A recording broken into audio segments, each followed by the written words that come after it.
가장 최악의 시나리오는 김정은의 급사예요. 김정은이 급사를 하고 이 급변 사태를 만나서 북한 정권이 붕괴된다고 가정을 했을 때 북한 영토 내에서 국군, 인민군, 중국인민해방군, 미군, 러시아군이 한반도에서 뒤엉켜 싸우는 거야말로 최악이겠죠. 한반도가 압이 교환이 되는 그런 상황이 최악이라고 할 수 있고, 또 다른 형태로는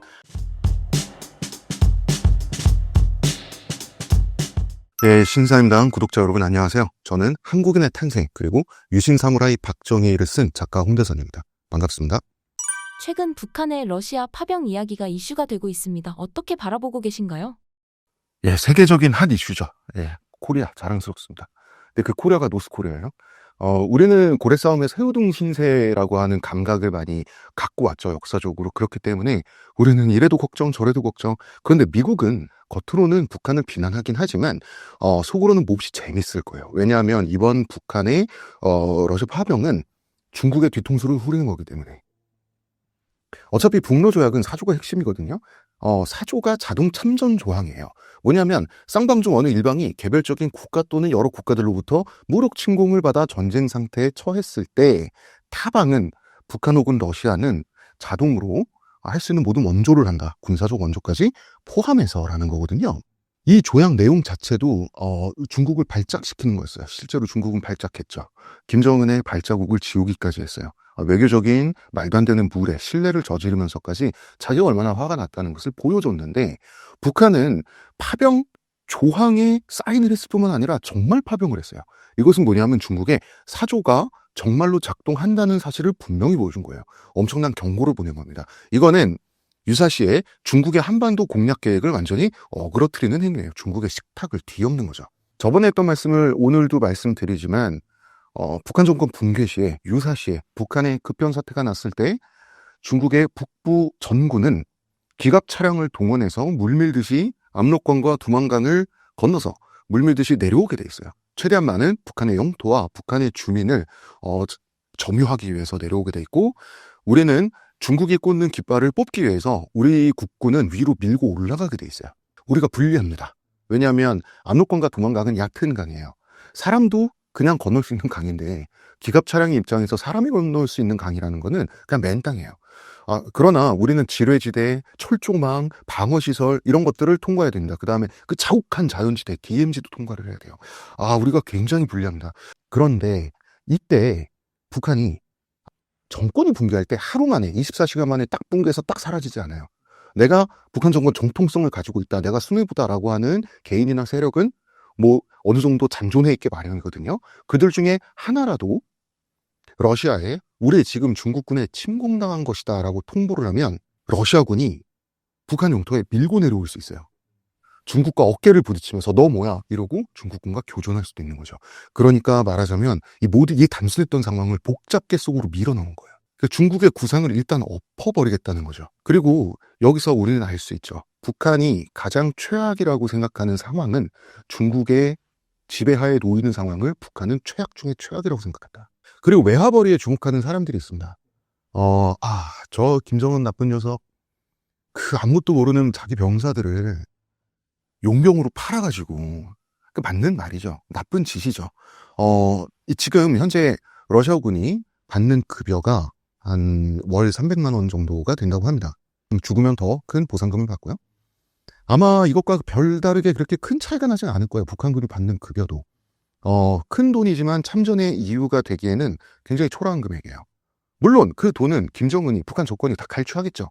그래도 초라한 금액입니다. 북한이 아무리 못 산다고 해도요, 김정은은 슈퍼리치예요. 초슈퍼 울트라 하이 리치입니다.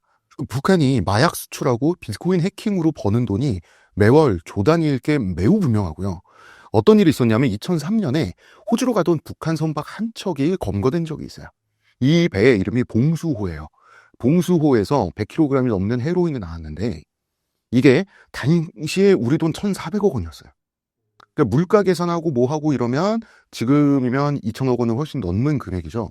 북한이 현재 일주일에 70척에서 80척 사이의 해외 운항 선박 그 통계를 갖고 있어요.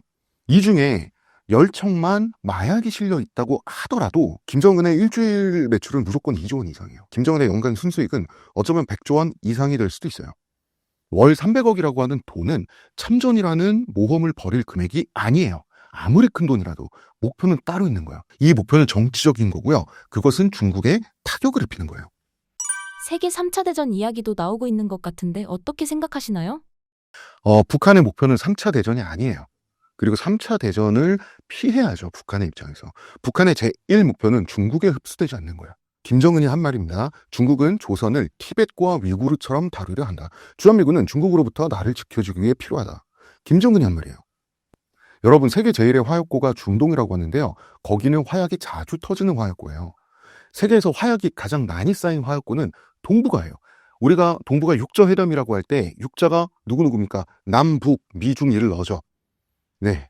세계 군사력 1위, 2위, 3위가 6명 안에 다 들어가 있습니다. 그리고 5위도 있어요. 5위는 한국이에요. 7위도 있습니다. 일본이에요. 북한은 36위지만 그렇게 낮은 거 아니죠? 그리고 이 6개 국가 중에 핵 보유국이 4개국이에요. 중동은 아무것도 아니에요. 중동은 그냥 자주 터지는 거예요. 화해고가. 여기는 한 번 터지면 지구가 반드시 멸망한다라고 해도 좋을 정도로 과장 섞인 말이지만 그 정도로 어마어마한 화약고예요. 아직 터져보지 못한 화약고고요. 아직 인류가 그 폭발력을 감당해보지 못한, 경험하지 못한 화약고예요. 그리고 이 화약고의 한가운데 중심은 한반도입니다, 여러분. 예, 우리가 그 위에서 살고 있는 거예요. 그래서 전쟁은 일어나지 말아야 됩니다.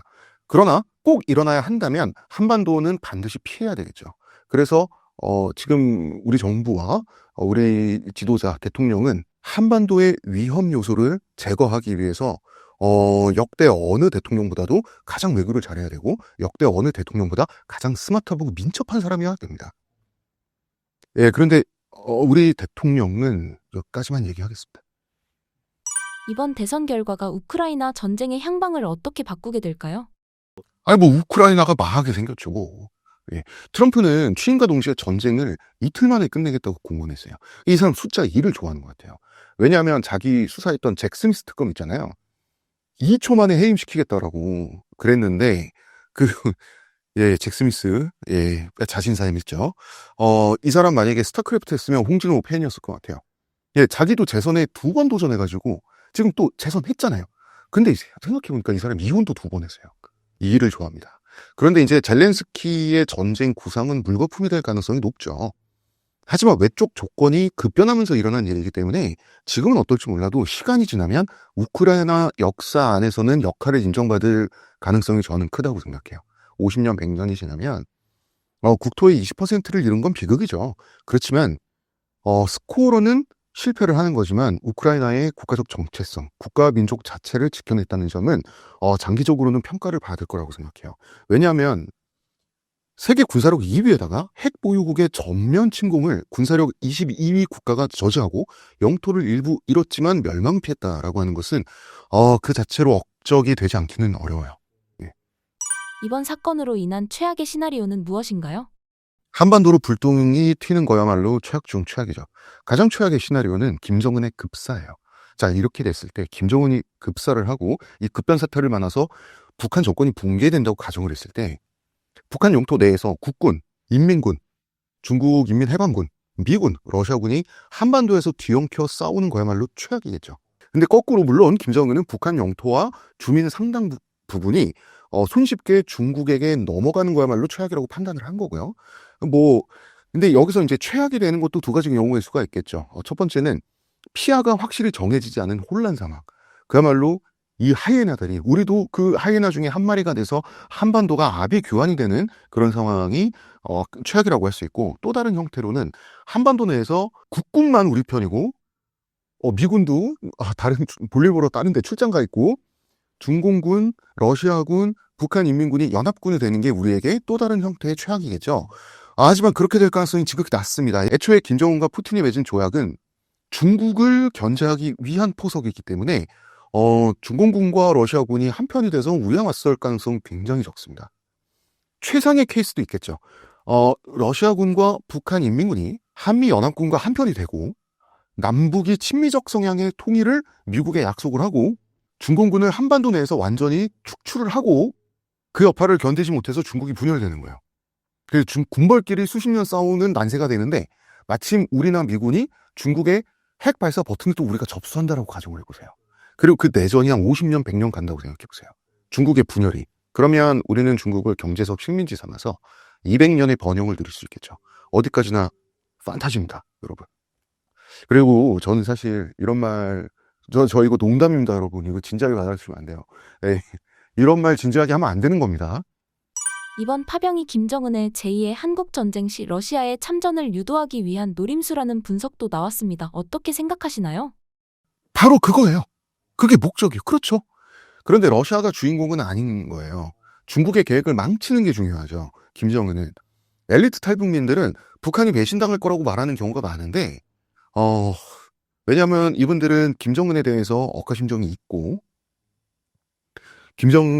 북한 주민들은 기본적으로 김정은을 김일성과 김정일과 비교하기 때문에 아직까지도 좀 애송이로 보는 경향이 있어요. 사실은 마음속에. 그래서 이 푸틴처럼 이 노회한, 푸틴처럼 카리스마 있고 전 세계적인 영향력을 끼치는 이런 상징적인 지도자와 1대1 맛 조약을 체결했을 때 당연히 이용당하는 거지라고 생각하는 경향이 북한 엘리트 탈북민들에게 있는 것 같습니다. 그런데 김정은의 입장에서 생각을 해봐야 돼요. 러시아는 푸틴의 입장에서 배신할 수도 있고 안 할 수도 있죠. 그건 모르는 거예요. 할지 안 할지 그거는 미래는 우리가 알 수 없어요. 반면 북한 영토와 주민에 대한 중국의 야심은 매우 명백해요. 푸틴은 배신할 수도 있고 안 할 수도 있지만 언젠가 때가 되면 기회를 놓치지 않고 북한에서 최대한 많은 영토와 주민을 중국화하겠다, 한족화하겠다라고 하는 중국의 욕망은 명백한 거예요. 그래서 중국의 명백한 욕망을 저지하기 위해서 배신을 할지 안 할지 모르는 사람과 일단 손잡는다? 그거는 가능한 선택이에요. 김정은이 푸틴에 대해 어리석을 수는 있겠죠.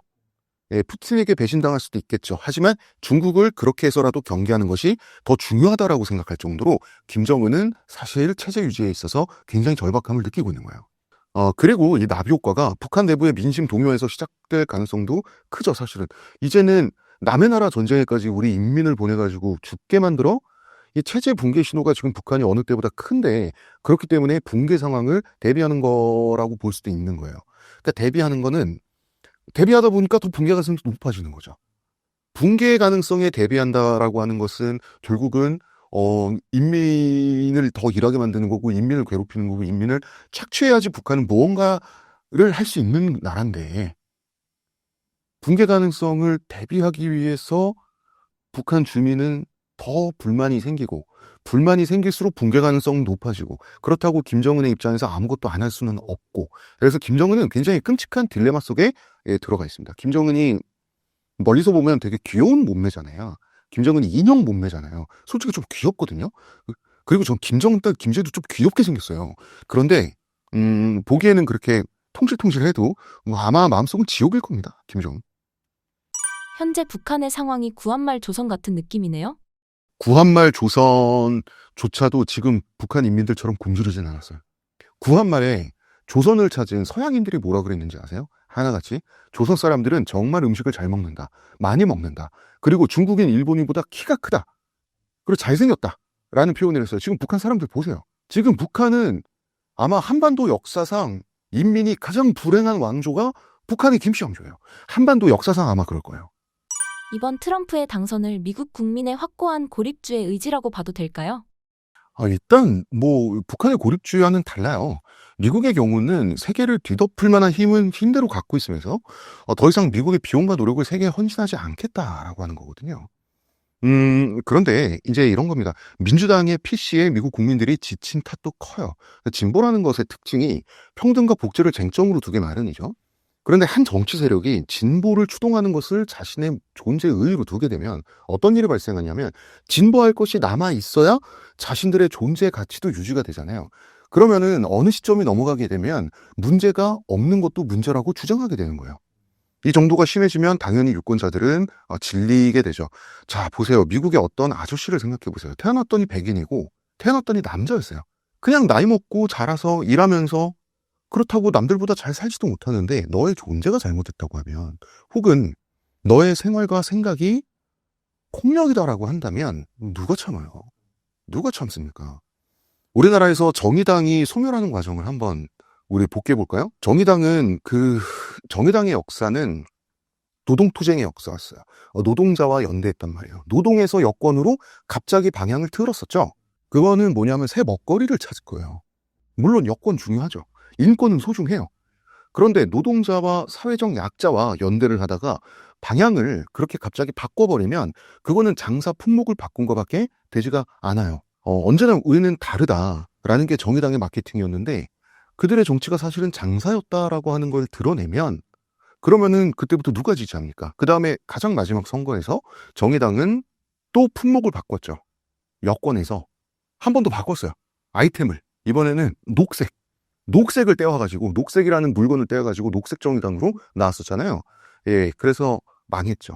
저는 굉장히 신기했던 게 사실은 유권자 모두가 정의당은 이번에 일석도 얻지 못할 거다라고 누구나 총선 때 예상했었잖아요. 정의당 사람들만 그렇게 될 줄 몰랐던 거예요. 그래서 정의당 사람들이 그토록 충격받은 걸 보고 저는 그걸 보고 충격받았거든요. 어쨌든 다시 이제 그 미국의 고립주의를 보면 한국은 좀 억울하게 생긴 게 유럽 군대를 보면 유럽의 나토를 보면 정말 반세기 이상 미군만 바라보고 아무것도 안 하는 수준이에요. 우리는 인구의 절반이 수십 년 동안 군대 가고 우리나라 무기 찍고 월남선에서 미국과 같이 싸워주기도 하고 우리는 상대적으로 가장 많은 비용을 치러왔어요. 생각해보세요. 상식적으로 그 공산권을 막아내는 데 있어서 서쪽 경계선인 유럽에서는 나토 회원국이 32개국이에요. 32개국이 같이 한 역할을 우리는 혼자 해왔어요. 일본은 군대가 아니잖아요. 자위대잖아요. 우리 혼자 해왔다고요. 그러니까 남자들이 옛날에는 3년씩 다 군대 갔어야 되고 엄청난 비용을 우리가 치렀어야 했는데 사실 미국인들이 왜 미국이 다 지켜줘야 돼. 이렇게 미국인들이 수가 틀어지게 된 것은 유럽의 책임이 굉장히 크거든요. 근데 그 책임을 우리도 같이 물게 됐어요.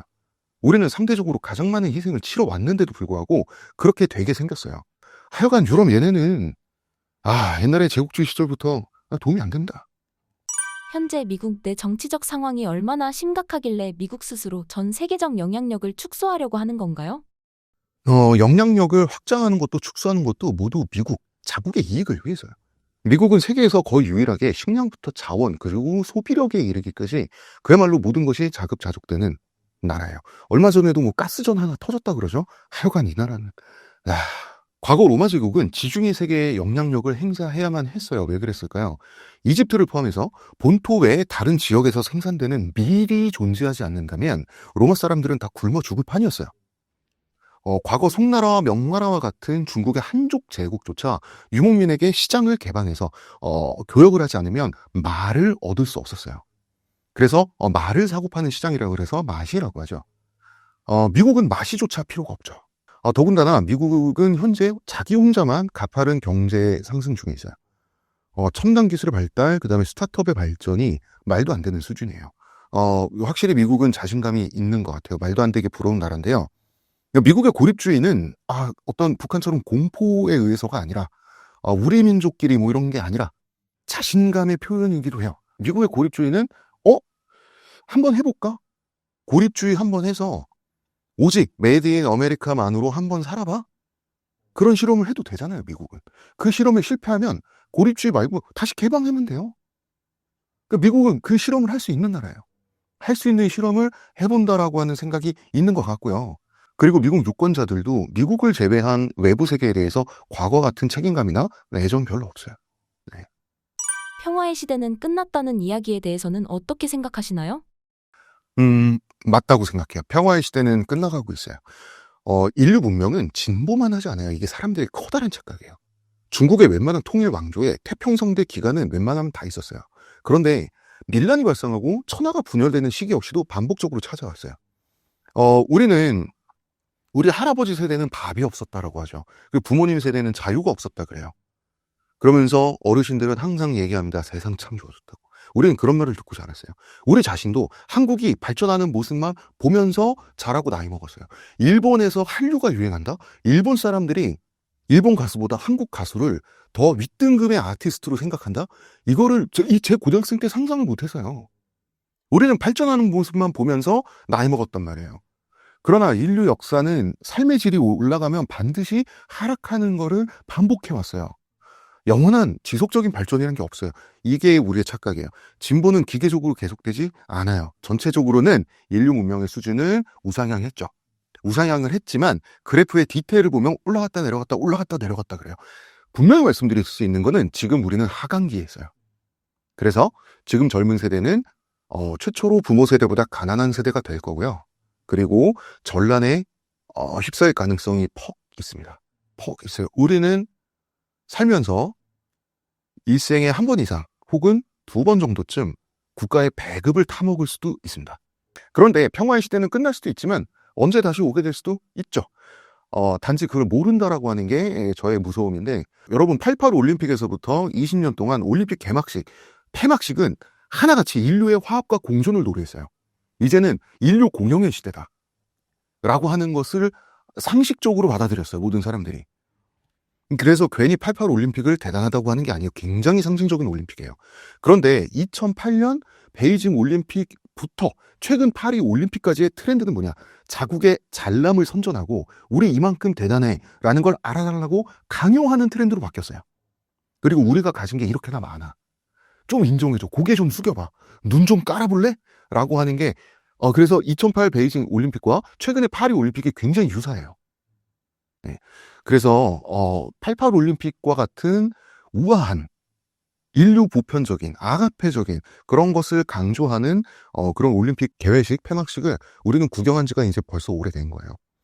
그래서 저는 여러분, 그리고 파리 올림픽 이전에 도쿄 올림픽도 우리 일본이야, 부자가 망해도 3대 가는 거 몰라? 우리 아직 죽지 않았어 라고 하는 감정이 굉장히 드글드글 묻어나 있었죠. 저는 이게 상징적인 징후라고 생각해요. 예, 저는 이건 세계적으로 불길한 징후다라고 생각합니다. 그러니까 평화의 시대가 만약에 끝났다면 적어도 우리나라만큼은 평화로워야 되잖아요.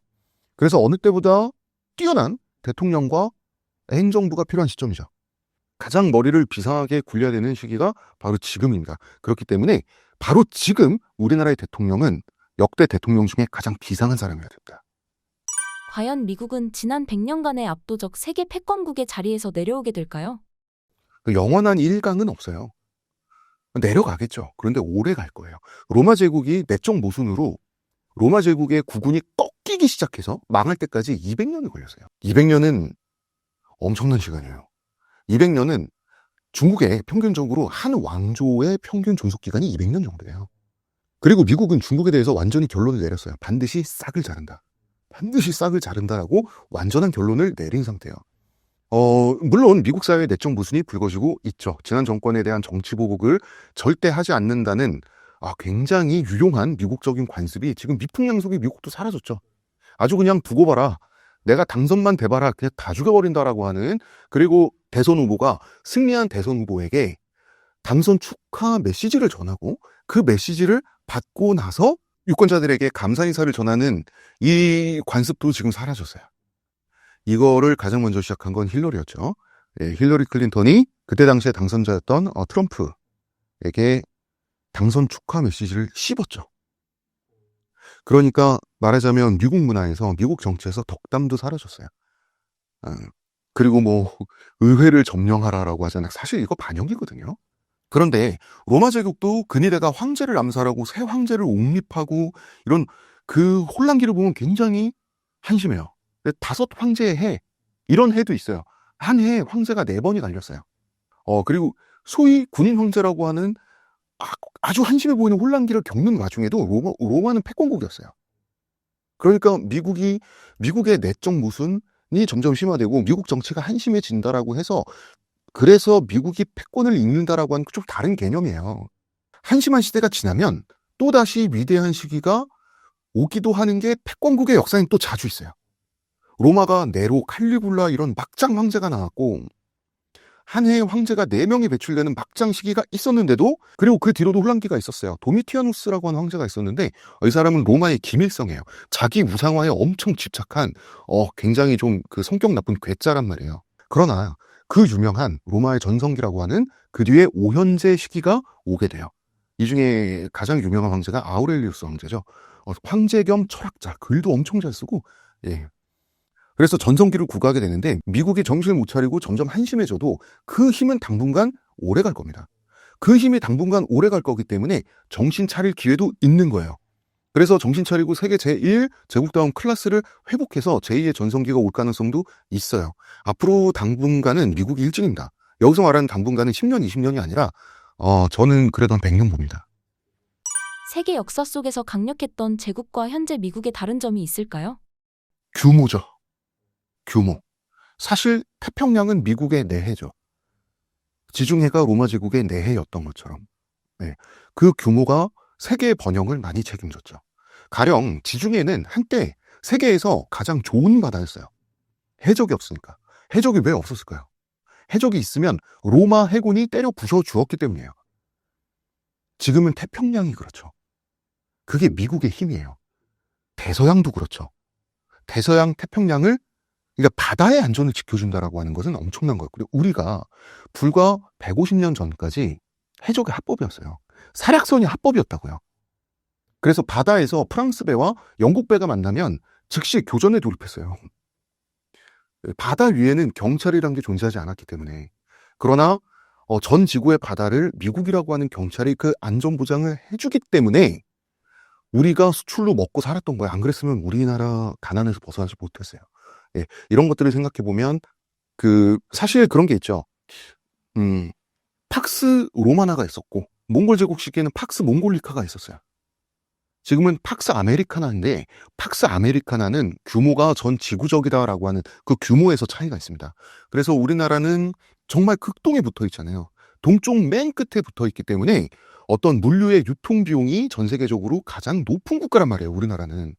미국의 역할은 물자의 유통, 세계적인 무역의 흐름의 비용을 가장 역사상 싸게 만든 나라가 미국이에요. 그렇기 때문에 미국의 고립주의에 우리는 공포심을 느껴야 되는 거예요. 미국은 고립주의로 나아가는 추세에 있는데 어느 정도까지 고립주의를 추구할 것이냐에 따라서 정말 세계가 어떻게 될지 몰라요. 그리고 트럼프도 트럼프지만 트럼프 행정의 구성을 보면 온몸에 극단주의적인 문신을 한 웬 아저씨가 전 예비역 소령이 차기 국방부 장관이에요.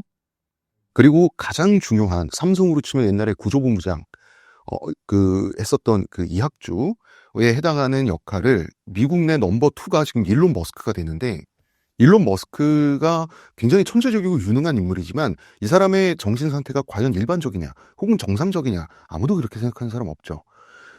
이 행정부 구성이 춘공갱입니다. 충격과 공포 그 자체예요. 그래서 이 사람들이 뭔 짓을 할지 모르겠어요. 일단은 트럼프가 대통령이 되고 나서 트럼프 행정부가 한 2, 3개월 굴러가는 모습을 봐야지 이 나라가 어떻게 되겠다, 세계가 어떻게 되겠다가 조금 잡힐 것 같아요. 전 세계가 충격과 공포입니다. 지금 우리나라만 전전긍긍하는 게 아닙니다.